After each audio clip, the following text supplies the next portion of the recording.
Clip number 260۔ اس clip میں آپ قرآن پاک کی سورہ مائدہ کی آیت نمبر 82 اور 83 کی تلاوت، ترجمہ اور تفسیر قرآن صراط الجنان سماعت فرمائیں گے۔ بسم اللہ الرحمن الرحیم۔ ترجمہ، اللہ کے نام سے شروع جو نہایت مہربان رحمت والا ہے۔ لَتَجِدَنَّ أَشَدَّ النَّاسِ عَدَاوَةً لِّلَّذِينَ آمَنُوا الْيَهُودَ وَالَّذِينَ أَشْرَكُوا وَلَتَجِدَنَّ أَقْرَبَهُم مَّوَدَّةً لِّلَّذِينَ آمَنُوا الَّذِينَ قَالُوا إِنَّا نَصَارَىٰ ذَلِكَ بِأَنَّ مِنْهُمْ قِسِّيسِينَ وَرُهْبَانًا وَأَنَّهُمْ لَا يَسْتَكْبِرُونَ۔ ترجمہ، ضرور تم مسلمانوں کا سب سے زیادہ شدید دشمن یہودیوں اور مشرکوں کو پاؤ گے، اور ضرور تم مسلمانوں کی دوستی میں سب سے زیادہ قریب ان کو پاؤ گے جو کہتے تھے ہم نصارہ ہیں۔ یہ اس لیے ہے کہ ان میں علماء اور عبادت گزار موجود ہیں اور یہ تکبر نہیں کرتے۔ وَلَتَجِدَنَّ أَقْرَبَهُم مَّوَدَّةً لِّلَّذِينَ آمَنُوا، اور ضرور تم مسلمانوں کی دوستی میں سب سے زیادہ قریب ان کو پاؤ گے۔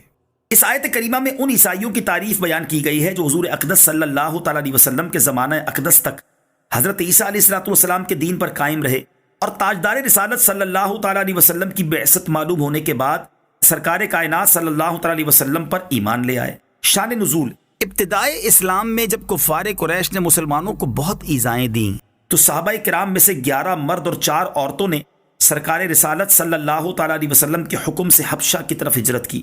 یہ تمام حضرات اعلان نبوت کے 5ویں سال رجب کے مہینے میں بحری سفر کر کے حبشہ پہنچے۔ اس ہجرت کو ہجرت اولا کہتے ہیں۔ ان کے بعد حضرت جعفر بن ابی طالب رضی اللہ تعالیٰ عنہ گئے، پھر اور مسلمان روانہ ہوتے رہے، یہاں تک کہ بچوں اور عورتوں کے علاوہ مہاجرین کی تعداد 82 مردوں تک پہنچ گئی۔ جب قریش کو اس ہجرت کا علم ہوا تو انہوں نے چند افراد کو تحفہ تحائف دے کر نجاشی بادشاہ کے پاس بھیجا۔ ان لوگوں نے دربار شاہی میں باریابی حاصل کر کے بادشاہ سے کہا، ہمارے ملک میں ایک شخص نے نبوت کا دعویٰ کیا ہے اور لوگوں کو نادان بنا ڈالا ہے۔ ان کی جماعت جو آپ کے ملک میں آئی ہے وہ یہاں فساد انگیزی کرے گی اور آپ کی رعایا کو باغی بنائے گی۔ ہم آپ کو خبر دینے کے لیے آئے ہیں اور ہماری قوم درخواست کرتی ہے کہ آپ انہیں ہمارے حوالے کیجیے۔ نجاشی بادشاہ نے کہا، پہلے ہم ان لوگوں سے گفتگو کر لیں، باقی بات بعد میں دیکھیں گے۔ یہ کہہ کر اس نے مسلمانوں کو طلب کیا اور ان سے دریافت کیا کہ تم حضرت عیسیٰ علیہ السلام اور ان کی والدہ کے بارے میں کیا عقیدہ رکھتے ہو؟ حضرت جعفر بن ابی طالب رضی اللہ تعالیٰ عنہ نے فرمایا، حضرت عیسیٰ علیہ السلام اللہ تعالیٰ کے بندے اور اس کے رسول کلمت اللہ اور روح اللہ ہیں، اور حضرت مریم رضی اللہ تعالیٰ عنہا کنواری پاک ہیں۔ یہ سن کر نجاشی نے زمین میں سے ایک لکڑی کا ٹکڑا اٹھا کر کہا، خدا عز و جل کی قسم، تمہارے آقا نے حضرت عیسیٰ علیہ السلام کے کلام میں اتنا بھی نہیں بڑھایا جتنی یہ لکڑی، یعنی نبی پاک علیہ السلام کا ارشاد کلام عیسیٰ کے بالکل مطابق ہے۔ یہ دیکھ کر مشرکین مکہ کے چہرے اتر گئے۔ پھر نجاشی نے قرآن شریف سننے کی خواہش کی تو حضرت جعفر رضی اللہ تعالیٰ عنہ نے سورہ مریم کی تلاوت کی۔ اس وقت دربار میں نصرانی عالم اور درویش موجود تھے، قرآن پاک سن کر بے اختیار رونے لگے۔ پھر نجاشی نے مسلمانوں سے کہا، تمہارے لیے میری سلطنت میں کوئی خطرہ نہیں۔ مشرکین مکہ اپنے مقصد میں ناکام ہو کر واپس پلٹے اور مسلمان نجاشی کے پاس بہت عزت و آسائش کے ساتھ رہے، اور اللہ تعالیٰ کے فضل سے نجاشی کو دولت ایمان کا شرف حاصل ہوا۔ اس واقعے کے متعلق یہ آیت نازل ہوئی۔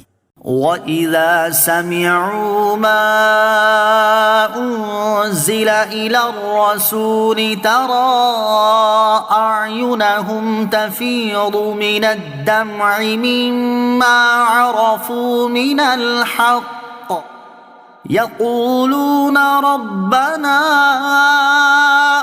آمَنَّا فَاكْتُبْنَا مَعَ الشَّاهِدِينَ۔ ترجمہ، اور جب یہ سنتے ہیں وہ جو رسول کی طرف نازل کیا گیا تو تم دیکھو گے کہ ان کی آنکھیں آنسوؤں سے ابل پڑتی ہیں، اس لیے کہ وہ حق کو پہچان گئے۔ کہتے ہیں، اے ہمارے رب، ہم ایمان لائے، پس تو ہمیں حق کے گواہوں کے ساتھ لکھ دے۔ وَإِذَا سَمِعُوا مَا أُنزِلَ إِلَى الرَّسُولِ، اور جب یہ لوگ اس کو سنتے ہیں جو رسول کی طرف نازل کیا گیا۔